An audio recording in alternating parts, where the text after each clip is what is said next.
Hi guys, this is going to be a video about scanning and adding scan groups with a FARO S or M series scanner. So the trick to this is I actually, just for the benefit of you guys viewing, have the connection established to my actual scanner over here.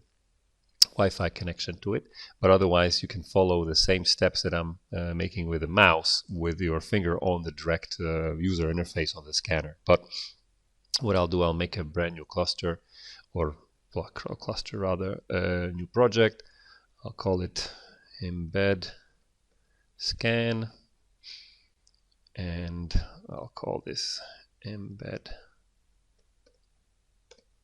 scan number 1. Happens to be the same name typically. That's okay.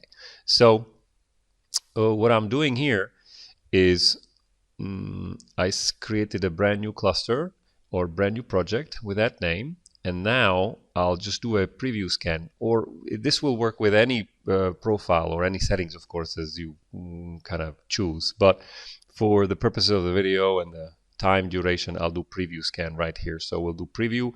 Preview scan doesn't take any pictures, and it takes 1 minute and 3 seconds for it to actually finish the scan. But it still allows you to do an embedded scan there. So let's just hit start. I have it set up on the tripod. The scanner should do its 360 rotation, start scanning.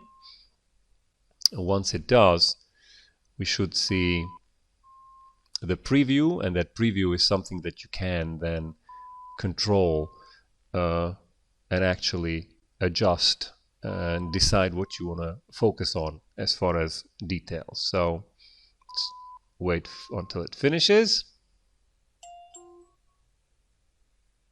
All right, now we have a preview, and if we now decide to, and again, this is I'm doing it with my mouse over here, but you can do it with your finger, and pinch zoom works on here. So if you need to zoom in on, like, let's say the projector that we have on the ceiling over here, I can zoom in on it and then just touch it. When you touch it, a little square appears.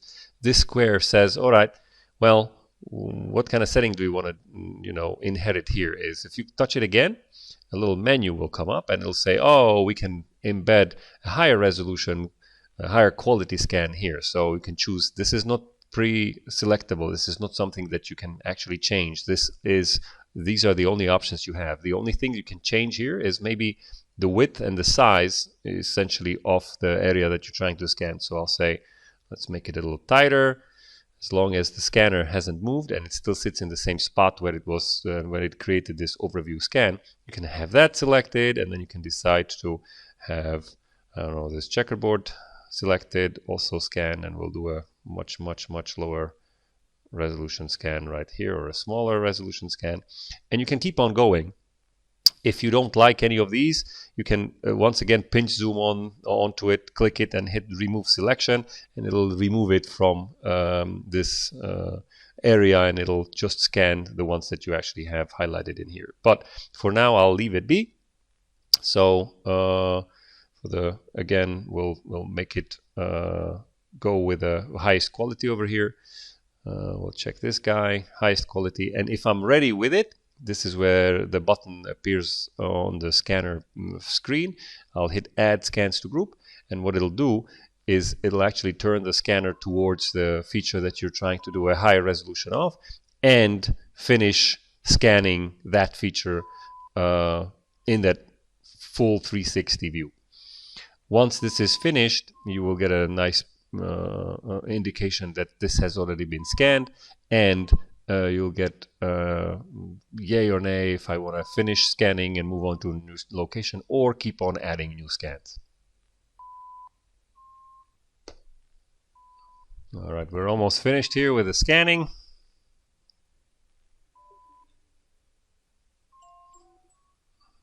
And we'll have the same kind of preview as we did before. The red little outline means finish scan. This one means it's also finished. This one means it's also finished. If you still need to do something else, you can click again. You can again pinch zoom onto it and select your resolution. But if you're finished with it, you can just hit remove selection, and just move the scanner to a new location and continue scanning. This is it. So once you bring this scan actually over into Scene, Scene will see it as 3 individual scans, meaning the overall scan, and then scan number 1. But I guess this would be scan number 2, and this would be scan number 3. So even if we look at the scans here on the actual SD card, you'll notice that it says it's an actual group right now, and that group is these 3 scans together. So there's the overall scan, the higher resolution, I guess, the projector scan, and then the high resolution the checkerboard scan, meaning these are already registered to each other. So once you bring it into Scene, it will actually have locked scan manager on it, and you don't have to figure out the placement of it. You can use this scan as your registration scan. The others will just enhance the clarity of the data over here. That's it. Hopefully this was a useful video. If you haven't tried this feature before, if you have any questions or comments, leave them below.